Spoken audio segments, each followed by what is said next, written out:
Salut à tous, c'est Loser Killer qui vous parle donc pour une nouvelle vidéo impression sur la série télévisée Lego Ninjago, 9e saison et 5e épisode, ou même épisode 89 si vous préférez.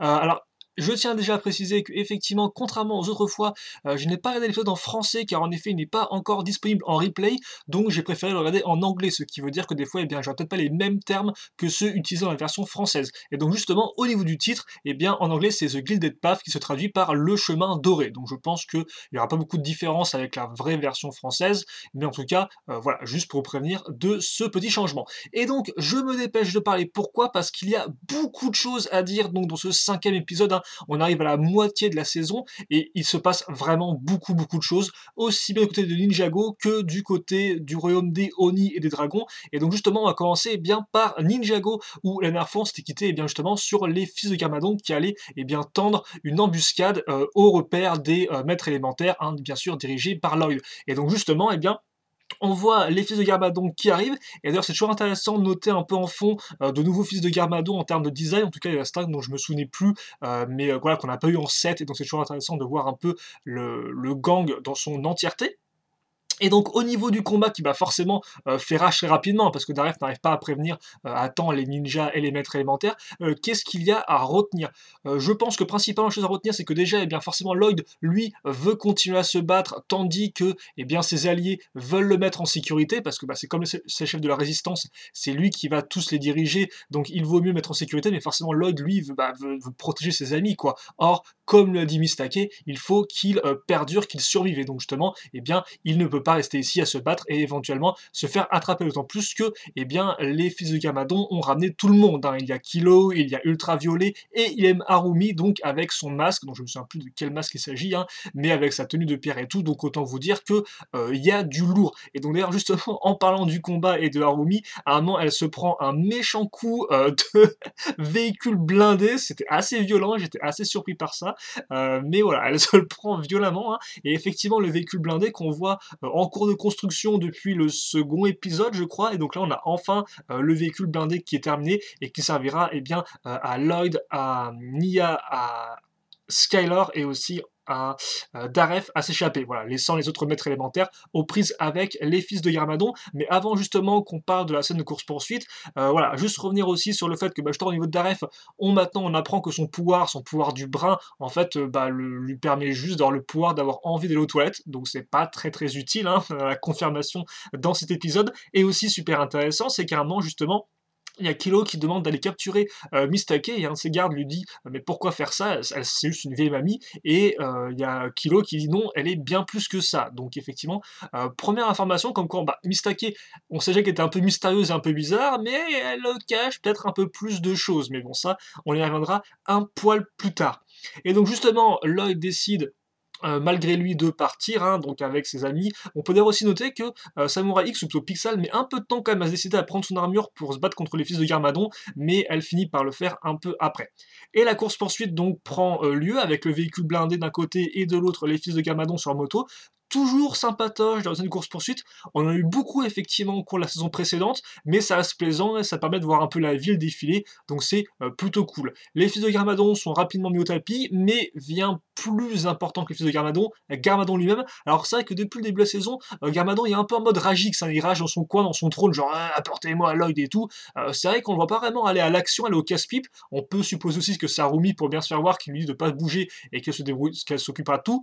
Mais c'est vrai que bon, même si de base l'empereur n'est pas du genre à mettre les mains dans le cambouis, j'aimerais voilà, bien voir, entre guillemets, Garmadon agir enfin. Et donc il agit, mais là encore un peu à distance, vu qu'il prend contrôle de son énorme colosse de pierre, et donc va à la poursuite du véhicule blindé, et il arrive à les arrêter, hein, ce qui a l'air assez flippant, voilà.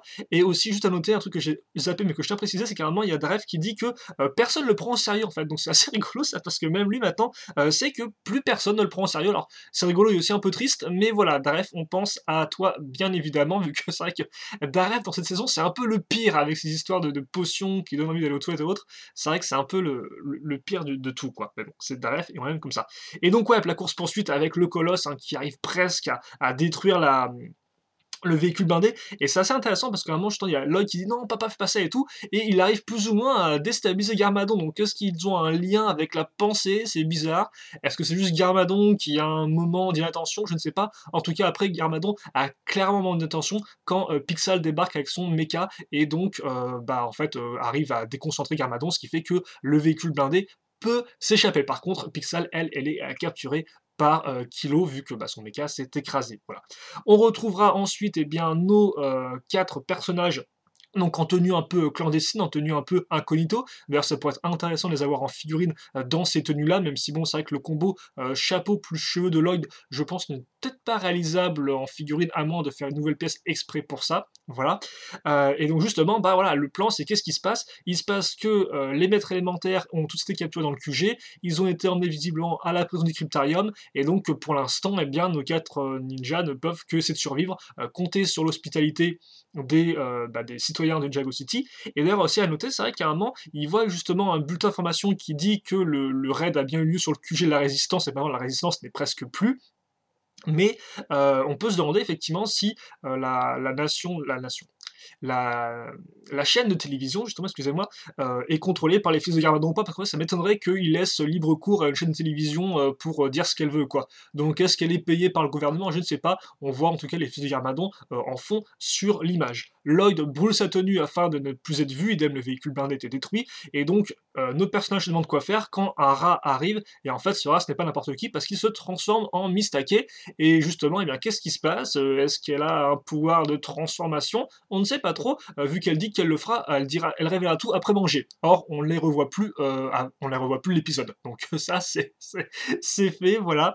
Donc on a compris, hein, le groupe de la résistance qui a eu le droit à une réussite, hein, reconfigurer les ondes, et puis tout après un échec avec leur QG complètement mis en dessus dessous, et les maîtres élémentaires qui eux ont été emprisonnés, hein. Et d'ailleurs, vraiment chouette combat, très chouette scène de course-poursuite aussi, avec le gros colosse, on a vraiment l'ambiance, le véhicule. D'ailleurs, là encore, le véhicule blindé qu'on n'a pas eu en 7, hein, il fait un peu penser au Tumblr qu'on avait eu, souvenez-vous, en 2016, 2017, je me souviens un peu exactement, 2016, si je dis pas de bêtises, 2016 vague 2. Mais c'est vrai qu'on l'a pas eu en 7 non plus. Il est un peu classique, mais ça aurait pu être sympatoche. Donc là encore, voilà, vraiment beaucoup d'action, et c'est vrai que c'est toute la première séquence, elle dure bien 6-7 minutes, et elle s'arrête jamais, et c'est vraiment un plaisir, quoi. C'est vrai qu'autant les épisodes d'avant, comme je disais, on était un peu plus calme, avec des moments un peu d'infiltration et autres, autant là, on était vraiment dans l'action pure, et ça faisait plaisir.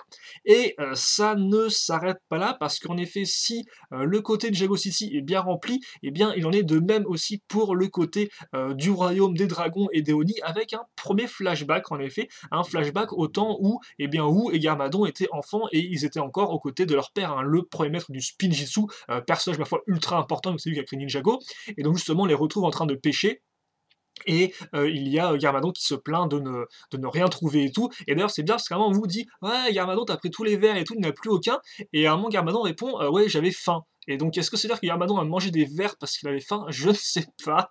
Mais en tout cas, bref, les deux commencent à chamailler. Leur père, qui est dos à eux, parce que forcément, on ne voit pas son visage, leur dit que il faut juste avoir la foi d'y croire, et le poisson viendra. Bon, c'est un peu genre totalement random, hein, j'ai envie de dire que non, c'est pas comme ça que ça marche, mais visiblement, si ça marche comme ça, parce qu'effectivement, à peine 2 secondes après qu'il ait fait son petit speech, Wu arrive à avoir une prise alors que Garmadon galérait depuis 15 plombes, et forcément, ça énerve Garmadon, et forcément, ça c'est un peu une sorte de, comment dirais-je, d'avant-goût de ce qui se passera après dans l'histoire, avec Garmadon qui va sauver son frère, qui sera jaloux de son frère, jusqu'à être mordu par le serpent, le grand dévoreur, excusez-moi, ce qui empirera les choses, voilà. Donc on avait effectivement ce passage assez intéressant, et justement, quand, eh bien, Wu se réveille de ce rêve, il est toujours dans le royaume des Oni Dragons, mais il a grandi, donc il est devenu adolescent. Là encore, sa croissance un peu accélérée fait toujours effet. Et donc, nos ninjas ne savent pas trop quoi faire, jusqu'à ce qu'ils soient, eh bien, pris en embûche par Heavy Metal qui arrive devant eux, et Heavy Metal qui leur dit: «Est-ce que» parce qu'elle a quand même entendu une conversation entre les ninjas, et elle dit: «Est-ce que c'est bien effectivement le fils du premier maître, du Spinjitzu, quoi?» Et donc là, grosse révélation, c'est que, Heavy Metal enlève son, casque, sa tenue, son attirail et est révélé être une femme donc qui utilisait une sorte d'armure qui avait un synthétiseur de voix, je suppose un modificateur de voix et elle dit en fait, eh bien que, Heavy Metal est son nom de guerrière, mais elle s'appelle Faith et elle a besoin justement de retrouver, l'armure du, dragon et donc eh bien, seul Wu peut l'aider et effectivement, elle s'appelle Faith. Faith en anglais, ça veut dire foi et juste avant, ce qu'avait dit effectivement le père de Wu, c'est qu'il devait avoir la foi. Et donc, il y a forcément un lien qui se fait entre les deux, et Wu dit, lui fait confiance en fait, parce que les ninjas sont un peu en mode genre pourquoi on fait confiance à une chasseuse de dragons et Wu dit voilà, j'ai foi en elle et tout, et quand justement Face lui demande où est l'armure, et bien tu Wu qui dit juste là-bas, et forcément sur le coup je me suis dit bah il sait pas où elle est l'armure, pourquoi il lui dit ça quoi, ou alors à moins qu'il le sache de nulle part, et en fait non, après t'as bien Kai qui dit à Wu mais pourquoi t'as menti, tu ne sais pas où est l'armure, et mais t'as Wu qui dit c'est pas grave, j'ai la foi, voilà, effectivement j'ai la foi, j'ai foi, et comme bah, j'ai foi, bah, j'ai Face, quoi, j'ai le personnage avec moi, et donc je pense qu'avec elle on pourra trouver l'armure, c'est plus ou moins l'idée, et donc les ninjas ensuite et Face décident de partir. Ils prennent le seul véhicule qu'ils ont en chemin pour transporter des choses. Et là, justement, Face fait une petite explication de l'univers. Donc, très rapidement, on se rend compte que, justement, le premier maître élémentaire de Spinjitzu était et Dragon et Onis, on sait déjà auparavant, si je dis pas de bêtises, hein, et qui s'est rapidement lié d'amitié avec Firstborn, donc la mère de tous les dragons. Ensemble, ils ont forgé une armure dorée, ils ont volé ensemble en toute amitié, hein, il n'y avait pas de relation de supérieur-inférieur, ils étaient vraiment ensemble dans l'idée, et tout ça dans le but est bien d'unir les dragons et les Oni, en fait, de mettre fin à leur conflit perpétuel, vu que c'est vrai que les dragons n'aiment pas du tout les Oni, et c'est vrai que ça, j'avais pas vraiment relevé à l'époque, mais dans l'épisode 2, si je dis pas de bêtises, ils le mentionnent quand ils sont capturés, hein, que justement, ils les envoient dans l'arène du dragon parce que les dragons détestent les Oni, et donc forcément, si le dragon s'en prend à eux, c'est que c'est des Oni, quoi. Donc, enfin, c'était plus ou moins le concept derrière ça. Les Oni, forcément, qui sont métamorphes, je le rappelle. Sauf que le fait est que le conflit était vraiment trop profond entre les deux camps, et donc ils n'ont pas pu faire la paix. Et de ce fait, excusez-moi, le premier maître élémentaire a mis l'armure de côté, Firstborn a gardé l'armure, mais le maître élémentaire, quant à lui, est parti et a fondé Ninjago. Et justement, c'est intéressant parce qu'auparavant, on savait que qui possédait l'armure pouvait contrôler Firstborn, donc ça, ok, d'accord, pourquoi pas, mais là, effectivement, il le rappelle, et je l'avais zappé, en quoi c'est utile de contrôler Firstborn? Eh bien, c'est un dragon ou une dragonne, or les dragons sont les seuls êtres, si je dis pas de bêtises, qui peuvent directement voyager de royaume en royaume, et forcément, c'est utile pour les ninjas qui veulent rentrer chez eux, et donc voilà, avoir l'armure permettrait de contrôler Firstborn, et ainsi de l'utiliser, entre guillemets, pour revenir à Ninjago. Et Face est aussi intéressant, parce que comme elle le dit, hein, Iron Baron contrôle tout d'une main de fer, voilà, super blague, merci, Loser Killer, et en fait, bah voilà, c'est un peu lui qui fait la loi selon son caractère, ses humeurs, et Face, elle veut juste rentrer, parce qu'en plus, c'est voilà, Iron Baron qui, enfin, elle veut juste être libre, et c'est vrai que c'est Iron Baron qui l'a obligé à porter un casque pour pas révéler que son bras droit était une femme. C'est ce qui est dit, en tout cas, dans l'épisode. Et dans l'idée, justement, quand les ninjas par la face de Ninjago, un univers, un monde, un royaume où tout le monde fait ce qu'il veut, forcément, elle est fortement intéressée, et donc ils partent vers l'armure dorée, même si bah, forcément ils ne savent pas trop où c'est, hein. C'est un grand désert, là ils vont un peu nulle part pour l'instant.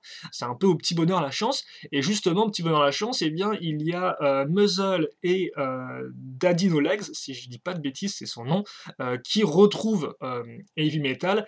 Justement, elle a un petit plan, elle leur fait croire au début bah, qu'elle n'a pas besoin d'eux et qu'elle va ramener les ninjas qu'elle a capturés, jusqu'à ce que Muzzle, et c'est vrai que Muzzle, je n'en ai pas parlé auparavant, mais là c'est marrant parce que Muzzle se dit muselière, et il parle en fait dans son espèce de, comment dirais-je, dans son foulard, hein, un peu dans sa tenue, et donc ça fait qu'on l'entend pas, quoi, comme s'il portait une muselière, donc c'est assez rigolo. Maintenant je comprends un peu mieux le nom du personnage, et Muzzle se rend compte que bah oui, Wu a grandi entre temps, il était plus petit qu'avant, et donc forcément ça met la puce à l'oreille de Dino Legs, mais c'est un peu trop tard, vu que eh bien, Heavy Metal profite de ce moment-là justement pour attaquer les chasseurs, ainsi que enfin, les ninjas aussi les attaquent, et donc ils ont maintenant à leur position, en leur possession, excusez-moi, 3 véhicules, donc ils peuvent se déplacer un peu plus vite que à pied, et donc l'épisode se finit là-dessus. Et donc ouais, épisode très très chargé, ça s'arrête pas une seule minute, il y a vraiment beaucoup de choses, il y a autant de l'action que de l'exposition avec justement le premier maître élémentaire, c'est super plaisant de savoir ça, parce que là encore, c'est vrai que Ninjago, c'est un peu toujours ça, en fait, c'est un peu genre, oh, en fait, vous a pas dit, mais il s'est passé ça avant, il s'est passé ça avant et tout, et donc des fois, c'est un peu lourdingue d'apprendre qu'il y avait une menace millénaire, mais que vous le révèle entre guillemets que maintenant, mais ce qui est normal parce qu'ils n'avaient pas inventé ça auparavant au niveau de l'histoire.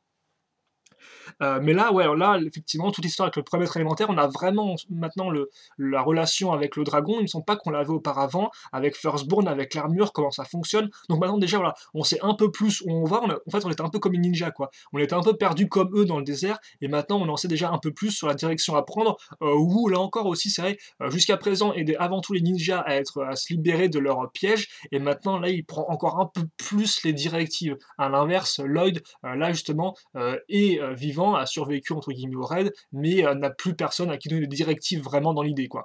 Donc on a aussi un peu cette opposition entre les deux camps, là encore, qui est assez intéressante à noter. Mais ouais, franchement, super épisode, au début avec Aomi qui se prend un gros truc dans la tronche qui m'a beaucoup fait rire, jusqu'à la fin avec les ninjas exposition, avec Muzzle qui parle dans sa barbe. Vraiment, c'est un épisode qui est top, top, top, top, top. Autant les autres, des fois, n'étaient pas aussi bien rythmés, avaient des fois des un peu plus calme forcément et tout, autant lui il avait vraiment vraiment tout quoi. Mais forcément on arrive à la moitié de la série, donc on a un peu ce gros moment où, voilà, où tout commence à changer et où là justement on va commencer à passer la seconde et à vraiment aller vers la fin de la saison, vers le, alors peut-être pas vers le dénouement non plus, mais en tout cas voilà, là on sent qu'on a passé une grosse étape et c'est super intéressant de voir la suite, même si forcément je m'attends plus à être face à des épisodes un peu plus calmes en termes de rythme. Bref, j'ai beaucoup parlé, presque autant que l'épisode en lui-même. En tout cas, moi, j'ai dit ce que j'ai là sur cet épisode 89 qui était vraiment très cool. Donc moi, je vous quitte là-dessus. Si vous avez des commentaires ou des questions, n'hésitez pas à les poser. J'y répondrai avec grand plaisir, comme d'habitude. Et puis nous, bien sûr, on se retrouve très prochainement donc pour le nouvel épisode de la saison 9 de Ninjago. Voilà. Allez, salut à tous, salut à toutes. Passez une bonne journée, une bonne soirée, une bonne tout ce que vous voulez. Et à la prochaine. Allez, à plus.